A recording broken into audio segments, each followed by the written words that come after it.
Hello and welcome back. I'm back again to tell you a few details about corona pandemic, its repercussion, and a few facts about our government and is dealing with our catastrophic situation in our country. So हम देख रहे थे कि last videos में हमने हमारे channel पे मोदी जी को सपनों के सौदागर बताया। उसके बारे में मैंने एक गाना भी रखा हुआ है मेरे पास में, तो मैं गाना भी आपको सुनाऊंगी। उससे पहले हम लोग देखते हैं कि जो कल राहुल गांधी जी मजदूरों से मिलने गए, जो रास्ते में अपनी यात्राएं तय कर रहे थे, तो निर्मला सीतारमण जी का, हमारी जो वित्त मंत्री है, उनका ये कहना था कि राहुल गांधी जी उनका टाइम वेस्ट कर रहे हैं। तो और उनको अगर इतनी ही फिक्र है मजदूरों की और हमें फिक्र नहीं है तो क्या होता है। अगर उनको इतनी फिक्र है तो उनके झोले को, उनके सूटकेस को, उनके सामान को, उनके वजन को, जो भी है, राहुल जी सिर पर रख के उनके घर तक क्यों नहीं छोड़ देते। बहरहाल ये काम तो सरकार का है, फिर भी ऐसे स्टेटमेंट्स जो है हमारी गवर्नमेंट के थ्रू पास हो रहे हैं। जहाँ पर 40,000 पेशेंट्स थे और जिस समय मजदूरों को हेल्प पहुंचानी थी, उस समय हमारे मोदी जी हवाई जहाज से जो है फूल बरसा रहे थे। ये सब तो आप लोगों को पता ही होगा। उसके बाद में जब 2000 करोड़ मोदी जी अपनी यात्राओं पे खर्चा कर सकते हैं, तो ये जो देश का गरीब मजदूर है, जिसको मोदी जी रीढ़ की हड्डी कहते हैं, उनके लिए एक प्रॉपर हवाई जहाज या उनको एक प्रॉपर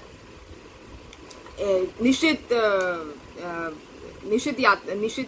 वे के निश्चित रूट की हिसाब से उनको यात्राएं क्यों नहीं प्रोवाइड की जा रही है। मैंने सुना है बहुत सारे मजदूर जो हैं वो दिल्ली पहुंच रहे हैं, जो यूपी के मजदूर है, जो बिहार के मजदूर है, एमपी के मजदूर है, अलग अलग जगह से, महाराष्ट्र से और भी अलग अलग जगह से।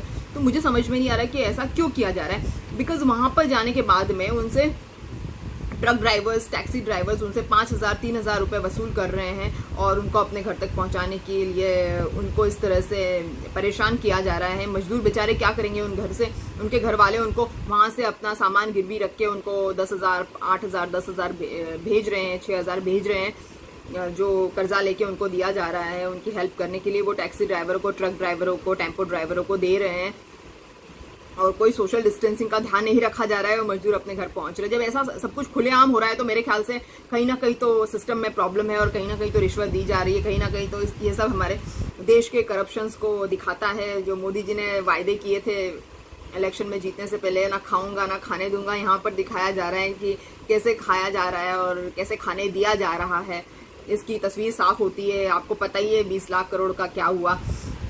तो मेरे ख्याल से किसानों के लिए, मजदूरों के लिए सारे ही जो कानून है वो निष्क्रिय हो चुके हैं और मोदी जो पाई वसूल करना चाह रहे थे, वो पाई जो है सारा उन्होंने मजदूरों से ही और किसानों से ही वसूल करने की सोच ली है। क्योंकि किसानों को उनकी लागत भी नहीं मिल रही है। जो 2-3 रुपए किलो की सब्जी उनसे खरीदी जा रही है, वहीं शहरों में आके वो 60 से 80 रुपए किलो बेची जा रही है। जब किसानों को उनकी लागत ही नहीं मिलेगी, जब किसान फसल ही नहीं उगाएगा, तो हम लोग क्या खाएंगे। ये बहुत ही चिंता का विषय है। जिस समय हमारे देश में कोरोना पेंडेमिक का कहर कम था और जिस समय हमें N95 मास्क बनाए जाने चाहिए थे, उस समय हम जो दीवारें बना रहे थे कि हम हमारे देश की गरीबी को, मोदी जी के जो लंगोटिया दोस्त हैं डोनाल्ड ट्रम्प जी, वो जो मोदी जी के हिसाब से उनके बेस्ट फ्रेंड है, वो उनसे हमारे देश की गरीबी को देखने से बचाया जा सके, हमारे देश की जो पॉवर्टी है वो उनके सामने रिवील ना हो, इसके लिए हम लोग दीवारें बना रहे थे। जब हमें मेक इन इंडिया के तहत हमें 95 मास्क बनाने चाहिए थे। और हालांकि आजकल तो पोल्यूशन भी इतना बढ़ गया मेट्रो सिटीज में कि अगर हम यूं ही भी मास्क लगा ले तो हमारी हेल्थ के लिए बेनिफिशियल ही रहेगा।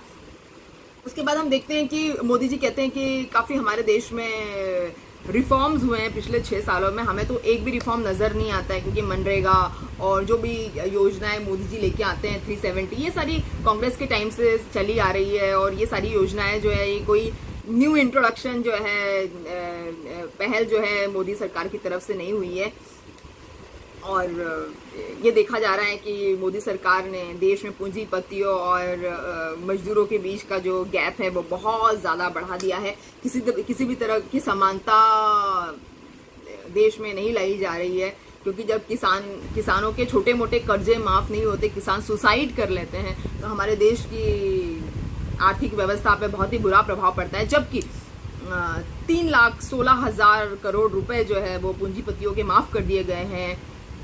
और वैसे भी मोदी सरकार के रिजिम में बहुत सारे जो है फ्रॉड हुए हैं, बहुत ज़्यादा फ्रॉड हुए हैं जो हमारे देश के इतिहास में पहले कभी नहीं हुए। तो मैं पूछती हूँ कि अगर इतने 3,16,000 करोड़ पूंजीपतियों के माफ हो सकते, जिसमें 45,000 करोड़ तो मिस्टर अंबानी के ही थे, अनिल अंबानी के थे, तो फिर ये किसानों के साथ में इस तरह से दोगला व्यवहार क्यों किया जा रहा है, इस तरह से उनसे स्टेप ब्रदरली बिहेवियर उनके साथ में क्यों किया जा रहा है, और मजदूरों के साथ में खास तौर पे इस समय जब उनको ज़रूरत है अपने देश के विश्व गुरु की, जो हमारी देश की सरकार की मदद की उनको ज़रूरत है, तो उनको ओवरलुक क्यों किया जा रहा है। तो ये मजदूर जानबूझ के ऐसा नहीं कर रहे हैं। जो एरिया के एसपी डीएसपी जब तक डिसाइड करते हैं कि कौन से मजदूर कौन सी लॉट से और कौन सी ट्रेन से घर जाएंगे, तब तक तो बेचारे रास्तों पे निकल जाते हैं। इसी बीच में हमने देखा है कि मोदी सरकार चिल्लाते रहते हैं कांग्रेस सरकार, कांग्रेस सरकार, कांग्रेस सरकार। मोदी सरकार जो इस तरह से चिल्ला रही है, तो मुझे लगता है कि जब कांग्रेस सरकार सजेशंस दे रही थी कि प्रधानमंत्री जनधन योजना के तहत मोदी जी को जो जितने भी मजदूर है उनके अकाउंट में 7,500 रुपए डाल देने चाहिए थे, जब तक वो अपना खर्चा चला लेते 1-2 महीने, तब तक हमारे देश की सरकार को जीडीपी को बेहतर हालात में लाने के लिए मौका मिलता। और इस तरह से जो है हमारे देश का मजाक सड़कों पे नहीं उतरता। आप लोग तो देख ही रहे होंगे डेली वीडियोस में, और मुझे समझ में नहीं आता है सरकारी नेता ऐसा क्यों नहीं देख पाते हैं। जब कांग्रेस के पास में इतना एक्सपीरियंस है मोदी जी के हिसाब से 70-75 साल का, अभी तो 75 साल हो गए, अगर 5 साल और मिला दे तो विपक्ष से किसी भी तरह का सुझाव लेने में फिर हिचकिचाहट कैसी। अगर उनके पास एक्सपीरियंस है तो उनके एक्सपीरियंस का फायदा उठाया जाना चाहिए।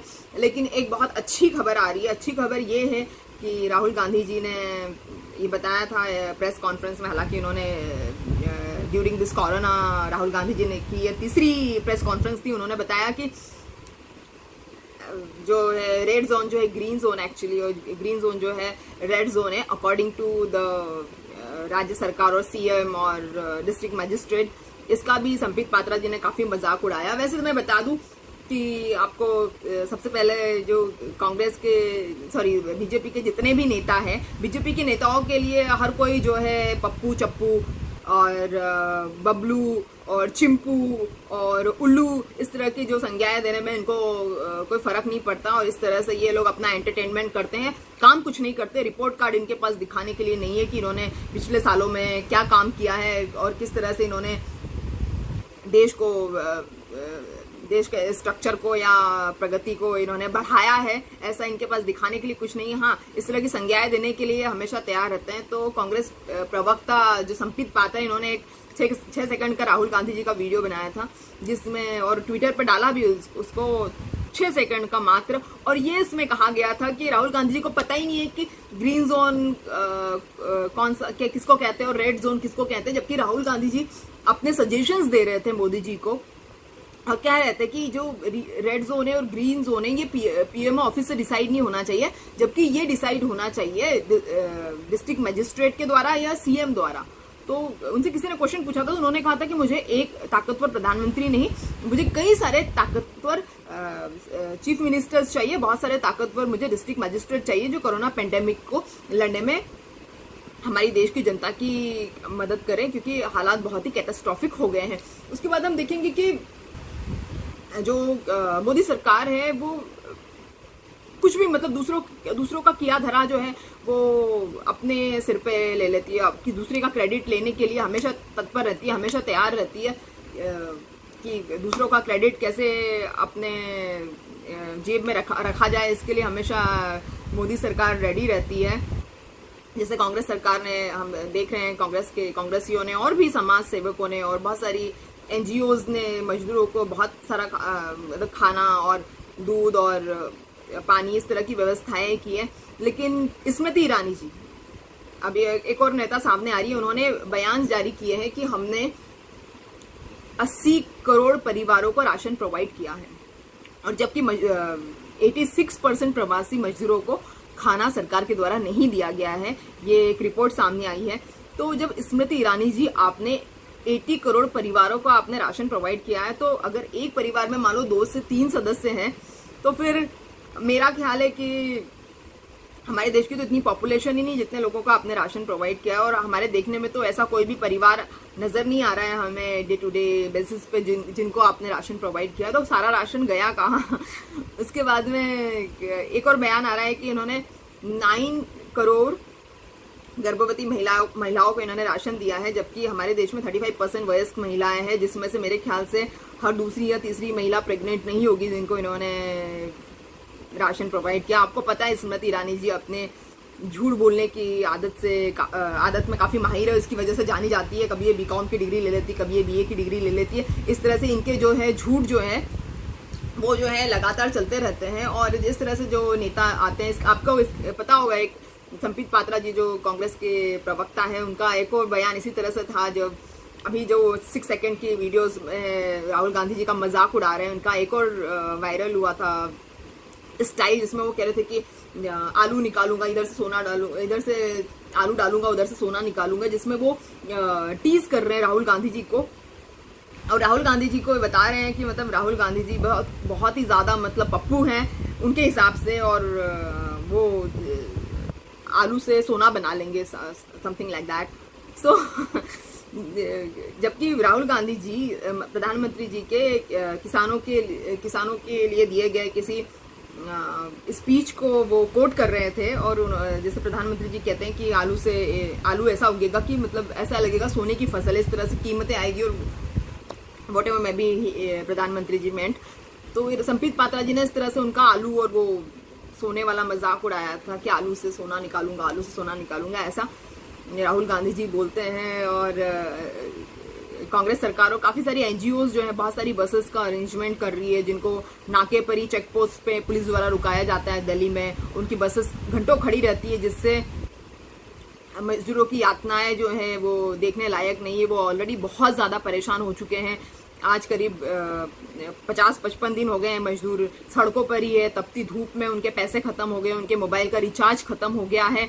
उनको समझ में नहीं आता है कि वो कैसे अपने घर पहुंचेंगे, पैदल ही पहुंच गए। इतनी सारी सरकारी जो है कार्य प्रणाली उनके ऊपर थोप दी गई है कि वो बेचारे पैदल ही निकल जाते हैं। जब वो पैदल निकल जाते हैं तो उनकी काफी आलोचना हम लोग करते हैं कि ये पैदल क्यों निकल रहे हैं और ये ट्रेन के रास्ते क्यों निकल रहे हैं, और बहुत सारी बातें सुनने में जो है वो आ रही है। अभी ये सब तो ठीक ही है, सब चलते रहेगा। हमें प्रधानमंत्री जी ने सेल्फ रिलायंस का एक नया चस्का दिया है, मेरे ख्याल से नया आपको कार्ड दिया है सेल्फ रिलायंस का।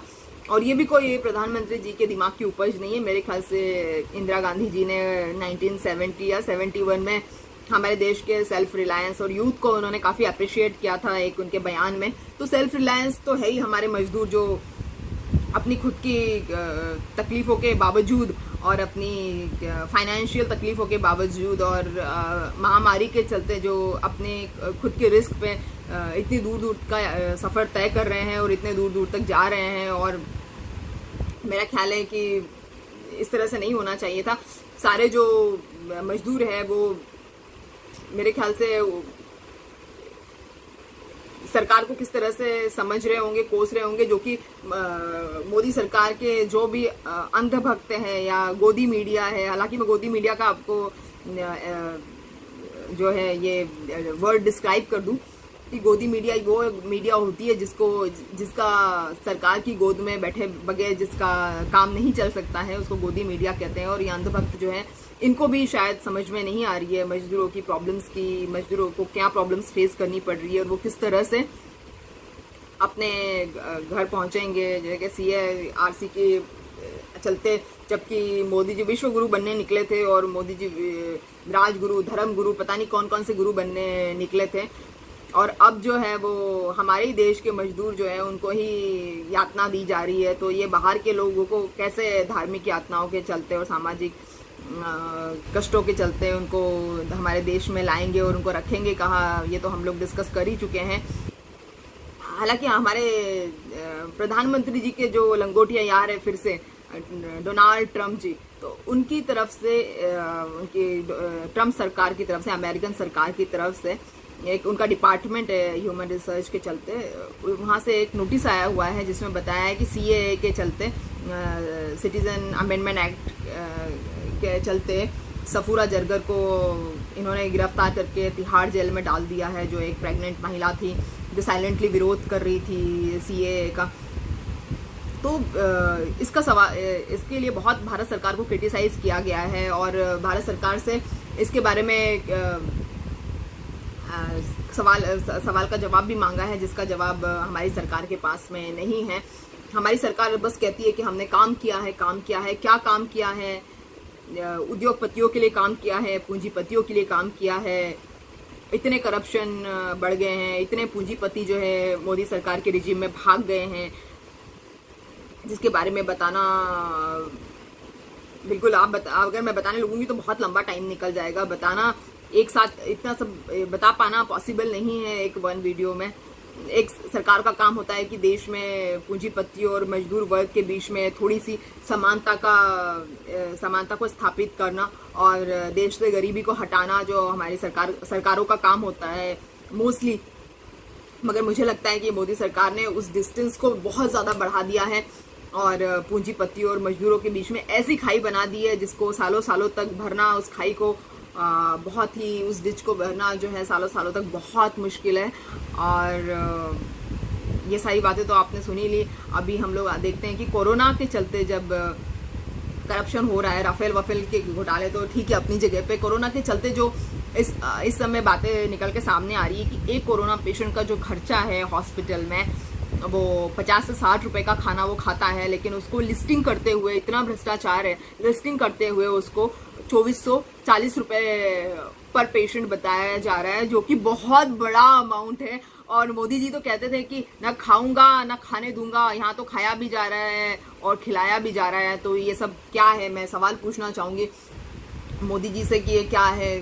और आपको जो 20 लाख करोड़ रुपए की जो मोदी जी ने घुट्टी पिलाई है, वो राहत पैकेज नहीं है, वो कर्ज पैकेज है। पहले तो आप कोरोना पेशेंट्स की टेस्टिंग नहीं करा रहे हैं, ठीक है, मजदूरों को ढंग से घर नहीं पहुंचा रहे ताकि उनको कोरोना हो जाए, सोशल डिस्टेंसिंग का पालन ना हो और उनको कोरोना हो जाए।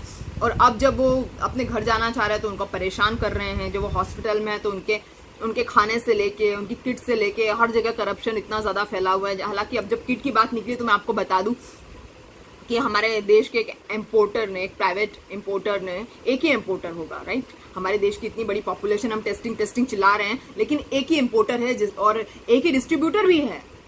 आश्चर्य की बात तो ये है, एक इम्पोर्टर एक डिस्ट्रीब्यूटर ने मिलके जो खेल खेला है और बात हाईकोर्ट तक पहुंच गई, जो चल के हमारे सामने आई है, जिसके बारे में भी मैं आप लोगों से शेयर करना चाहूंगी।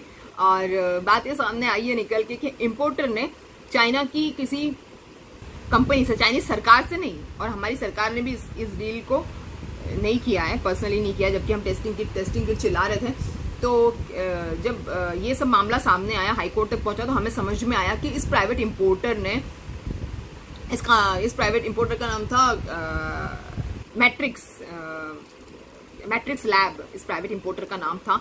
और प्राइवेट इम्पोर्टर ने 5 लाख किट जो है चाइना की एक कंपनी से ऑर्डर की, मंगवाई, और इस ऑर्डर की कीमत थी 12 करोड़, जो हमको ICMR, जो Indian centre of medical research को इन्होंने, जो इम्पोर्टर ने जो है वो 30 करोड़ में बेचनी थी। इम्पोर्टर एंड बिचौलिया, जो बीच का बंदा था, वो मिला के जो उसको ICMR को जो है 30 करोड़ में बेच रहे थे, मतलब 18 करोड़ का प्रॉफिट, और पर किट 355 का कुछ प्रॉफिट इन लोगों को मिल रहा था। तो अब बीच में लफड़ा ये हो गया है कि किट्स जो है वो बेकार निकल गई है। They are not showing the proper result. जहाँ नेगेटिव रिजल्ट है वहाँ कोरोना का पॉजिटिव रिजल्ट दिखा रहा है, जहाँ पॉजिटिव रिजल्ट है वहाँ नेगेटिव किट दिखा रहे हैं। एक बार नेगेटिव दिखा रहे हैं तो एक बार पॉजिटिव ये किट दिखा रही थी। इस चाइनीज कंपनी का नाम मैं आपको बता दूं, वॉनफो बायोटेक इस प्राइवेट कंपनी का नाम है, वॉनफो बायोटेक, राइट। तो इस प्राइवेट कंपनी से जब ये किट इस तरह का मैटर कोर्ट में पहुंचा, तो भारत सरकार ने चाइना सरकार से बात की। तो चाइना सरकार ने कहा कि हम इसके बारे में बात भारत सरकार से नहीं कर सकते, क्योंकि भारत सरकार ने हमसे डील नहीं की थी। भारत सरकार की एक प्राइवेट लैब ने, मैट्रिक्स लैब ने डायरेक्टली इस कंपनी को अप्रोच किया था, और बीच में बिचौलिए भी थे, किसी नेता के बेटे कहता है, सुनने में आ रहा है। तो इस तरह से जो है कोरोना में जो हमें हमारे देश को महामारी से बचाना है, तो इस तरह के करप्शन हमारे देश में सामने आ रहे हैं। बहरहाल काफ़ी सारी बातें हो गई। अब जब मैं आपको सॉन्ग सुनाऊंगी तो आप लोग हंस हंस के लोटपोट हो जाएंगे।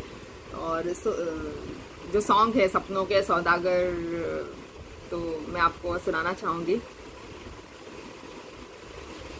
ए मेरे सपनों के सौदागर, हम ऐसे न घर पहुँचाइए। ए हमरे सपनों के सौदागर, हमें ऐसे न घर पहुँचाइए। जाने ही ना जाए पूरे भारत की, हमें ऐसे ना पैसा दिलाइए। जाने ही ना जाए पूरे भारत की, हमें ऐसे ना कर्ज दिलाइए। तो दोस्तों दिस इज़ द मैटर, और मामला बहुत सेंसिटिव है और सिचुएशन बहुत ख़राब है। आप प्लीज़ मास्क का इस्तेमाल करिए, हाथ 20 सेकंड तक धोते रहिए, अच्छी तरह से मसल के हाथों को धोइए, सैनिटाइज़र का इस्तेमाल कीजिए और जितना हो सके घर पर ही रहिए। आपकी ज़िंदगी आपके परिवार से बढ़कर आपके लिए कुछ भी नहीं है, और हमारे लिए बहुत ज़रूरी था आपको इन सारे फैक्ट्स पे चर्चा करना। इसलिए हम आपके सामने आते रहेंगे, चर्चा करते रहेंगे, आपको बताते रहेंगे, उसको हम सरल भाषा में आपके सामने लाके प्रस्तुत करते हैं। और आपको चीज़ें समझ में आ गई होगी। आपके कोई भी सवाल होंगे या कमेंट होंगे तो you are more than welcome, और आप अपने सवाल पूछ सकते हैं। हम लोग आप लोगों के सवालों के जवाब दे रहे हैं और देते रहेंगे।